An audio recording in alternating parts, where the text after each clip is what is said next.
You're talking to somebody in a dating app and you want to get their phone number. What is the correct way to do it? Now, this is a little bit of a process, but if done correctly, you're going to find that it is a very, very high chance of success that somebody's going to send you their phone number.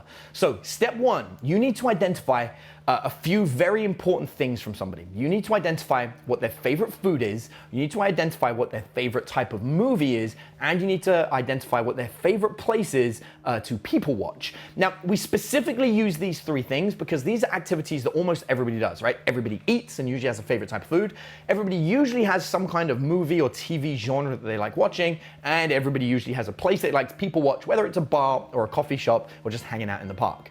Once you've identified all three of these things, which you're going to do throughout your regular texting conversation, you're then going to say to somebody, hey, you know what I was thinking? We should totally, and then you're going to list the three things you know they love doing. So let's just say that their favorite type of food is sushi, their favorite type of movies are horror film, and their favorite place that people watch is a coffee shop. I'm like, hey, you know what? We should totally do this sometime. We should totally go to a coffee shop, do some people watching, grab some sushi, and then go watch this new horror film that just come out, right? I'm gonna list the actual horror film, the name of it. So it's a very specific thing that is current and right now.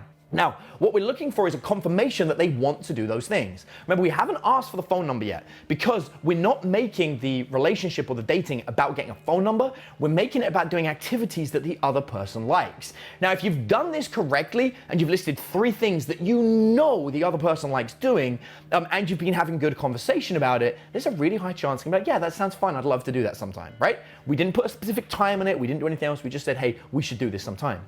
The minute they say yes, we're activating something called a yes ladder. A yes ladder is a psychological principle where someone gets used to just saying yes to you. You're like, yeah, that does sound good. And every time they say yes, they're kind of convincing themselves that this just sounds like a better and better idea. So at that point, we're then going to start trying to organize logistics. Now, this is where people mess up. They'll say stuff like, well, how about Tuesday? And the person's like, well, I'm busy on Tuesday. And they're like, well, how about Thursday? And like, well, I'm busy on Thursday. And I'm like, how about Saturday? Like, I'm busy on Saturday.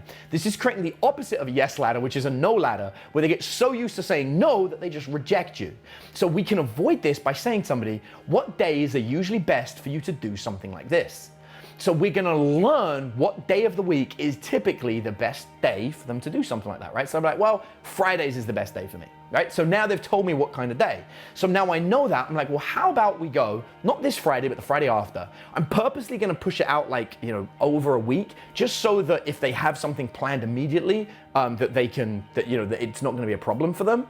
And then I'm gonna be like, how about we go, a week on Friday and we go to see this movie, we'll grab some sushi and we'll do some people watching. Now, what's great about this is I never said let's go on a date, right? I didn't make it about relationshipy. I also didn't put in let's go for drinks. And I didn't go, let's go for coffee specifically. I said, let's go to this thing that's people watching. It just so happens that that's what we're going to be doing there. Now, this is so important because I've avoided all of the common, hey, let's go to dinner. Let's do dinner and drinks that every other guy does. I don't want to come out across as like every other guy. I want to be somebody a little bit different. If you've done this right, and now we've locked in the date and we've locked in the three activities that we know they want to do, then again, because of the yes ladder, then yeah, that sounds great. Yeah, I'm available on that Friday. And then I'm like, perfect. In that case, why don't you text me a phone number, so if there are any complications between now and then, we can text it out. So getting the phone number is actually more of a logistical fix in case there's a cancellation or any kind of change or what have you. What's beautiful about this is I've now transitioned them out of the dating app.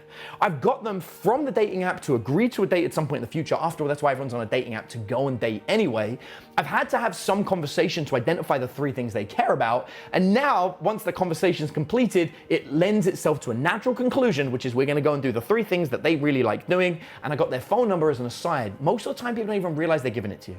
And that is the best way to get their phone number. Now, the best part is, I can text them and I can, send them my first message. So I can be like, hey, it's Adam. Really looking forward to, going eating sushi, blah, blah, blah, blah, blah. Then they're going to respond to that. And now I can use my regular text message interactions and all the dating tips that I teach you via text message to keep that interaction going. You are welcome. If you got something out of the dating advice that I shared with you in this video, then I'd like to give you something else. I've created a completely free guide that breaks down how to be naturally attractive to women so they chase you. If you're interested in getting it, then look for the link in the description of this video and you'll be able to go there, click it, and download that guide completely for free today. Go and get the guide.